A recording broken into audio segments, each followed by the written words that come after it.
कि सर आप जिस कुर्सी पर बैठे, किसी शायर ने कहा था कि तुमसे पहले भी वो जो एक शख्स यहां तक नशीन था, इसको भी अपने खुदा होने पर इतना ही यकीन था। सर लिंचिंग सिर्फ 84 में नहीं हुई, लिंचिंग 2002 में भी हुई, लिंचिंग बाबरी मस्जिद की शहादत में हुई। इस सरकार। हेलो दोस्तों, इंडियन पॉलिटिक्स में एक ऐसा इंसान जिसका नाम लिए बिना ना पॉलिटिक्स चलती और ना ही न्यूज़ चैनल्स।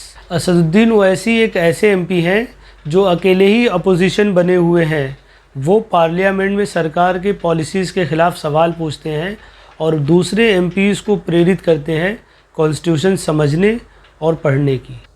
आइए आज की इस वीडियो में समझते हैं कि क्या है असदुद्दीन ओवैसी की लेगेसी और क्यों सारे न्यूज़ चैनल्स और पॉलिटिशियंस उनकी बातों को सिर्फ मुस्लिम कम्युनिटी से जोड़कर देखते हैं, जबकि असदुद्दीन ओवैसी सिर्फ सरकार की गलत पॉलिसीज़ को क्रिटिसाइज़ करते हैं। हैदराबाद से एमपी और all India मजलिस-ए Ittehadul Muslimeen AIMIM के प्रेसिडेंट असदुद्दीन ओवैसी को आप वन मैन अपोजिशन लीडर की तरह देख सकते हैं। असदुद्दीन ओवैसी 13 मई 1969 को हैदराबाद में जन्मे। वो एक हैदराबाद की बहुत ही एजुकेटेड और पावरफुल पॉलिटिकल फैमिली से बिलोंग करते हैं। असदुद्दीन ओवैसी के ग्रैंडफादर अब्दुल वहाब ओवैसी एक लॉयर थे और उन्होंने 1958 में AIMIM की फाउंडेशन रखी। असदुद्दीन ओवैसी के फादर सुल्तान सलाहुद्दीन ओवैसी हैदराबाद कॉन्स्टिट्यूएंसी से 6 बार मेंबर ऑफ पार्लियामेंट रहे। 2004 में उन्होंने पॉलिटिक्स से रिटायरमेंट ले ली। दोस्तों, असदुद्दीन ओवैसी की बातें इतना असर क्यों करती हैं कि पॉलिटिशियन से लेकर न्यूज़ चैनल के लोग उस पर रिएक्शन देने पे मजबूर हो जाते हैं? उसकी सिंपली वजह है एडिक्वेट नॉलेज। असदुद्दीन ओवैसी जिस भी टॉपिक पर बोलते हैं उसको लॉ और कॉन्स्टिट्यूशन की बुक से रेफरेंस देकर लोगों को समझाते हैं और लोगों के लिए क्वेश्चन छोड़ देते हैं ताकि लोग भी उस पर सोचें। आपने ऐसे भी लोग देखे होंगे जो कुछ भी बोलने लगते हैं। सुप्रीम कोर्ट की वाणी बता रहा हूं, मेरा नहीं है। सुप्रीम कोर्ट का कहना है कि एक गाय का गोबर जो होता है वो कोहिनूर हीरे से भी ज्यादा महंगा होता है। सुप्रीम कोर्ट का वाणी है। अब आपकी बात को समझने के लिए अलग से बैठना पड़ेगा एक दिन। ये जो आपने सुप्रीम कोर्ट की वाणी सुना, एक सेकंड, ओवैसी साहब इन दोनों, उसके बाद अब इसका क्या मतलब है? असदुद्दीन ओवैसी प्रोफेशनली एक एडवोकेट हैं। पहले उस्मानिया यूनिवर्सिटी से उन्होंने BA और लिंकन इन से बैरिस्टर एट लॉ किया। असदुद्दीन ओवैसी ने अपने पॉलिटिकल करियर की शुरुआत 1994 में की। उन्होंने चार मीनार कॉन्स्टिट्यूएंसी से MLA का इलेक्शन लड़ा। उस वक्त हैदराबाद आंध्र प्रदेश में था और उनकी पार्टी चार मीनार कॉन्स्टिट्यूएंसी से 1967 से जीतती आ रही थी। असदुद्दीन ओवैसी 3 बार MLA रहे हैं हैदराबाद चार मीनार कॉन्स्टिट्यूएंसी से। 2004 में पहली बार असदुद्दीन ओवैसी ने हैदराबाद कॉन्स्टिट्यूएंसी से लोकसभा का इलेक्शन लड़ा और मेंबर ऑफ पार्लियामेंट बने। 2009 में उन्होंने जाहिद अली खान, जिनको 4 पार्टियों का सपोर्ट था, उनको 1,10,000 वोटों से हराया। 2014 में जब मोदी जी की लहर चल रही थी तब उन्होंने BJP Lok Sabha candidate doctor Bhargav Rao को 2 लाख वोटों से हराया।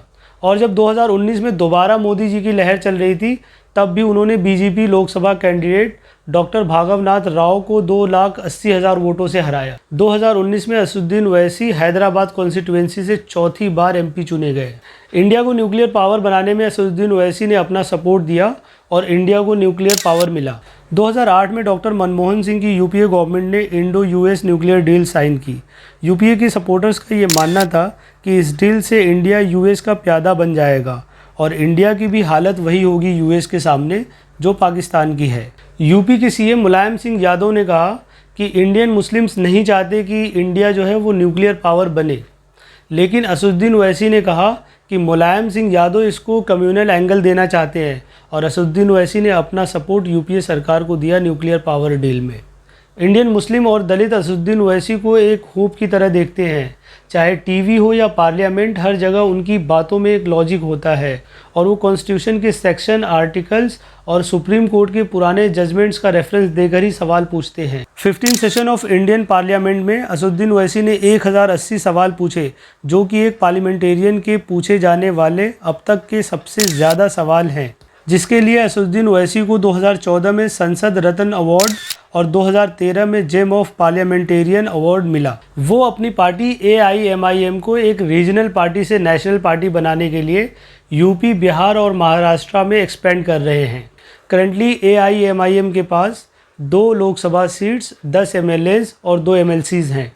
2022 के यूपी इलेक्शन में AIMIM ने 95 कैंडिडेट्स खड़े किए, जिसमें से 11 नॉन मुस्लिम्स। हालांकि यूपी में असदुद्दीन ओवैसी की पार्टी कोई भी सीट नहीं जीत पाई। 3 फरवरी 2022 जब हापुड़ और मेरठ के बीच असदुद्दीन ओवैसी इलेक्शन कैंपेन के लिए जा रहे थे तो उन पे गन शॉट हुआ।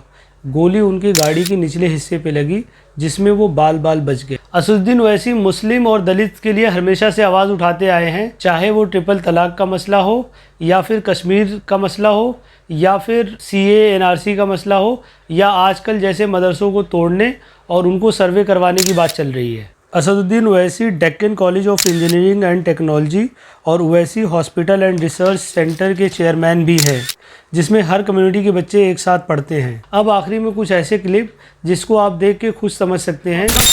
महात्मा गांधी कैसे महात्मा बने मालूम मैडम? उन्होंने साउथ अफ्रीका के नेशनल रजिस्टर कार्ड को फाड़ दिया था, जला दिया था।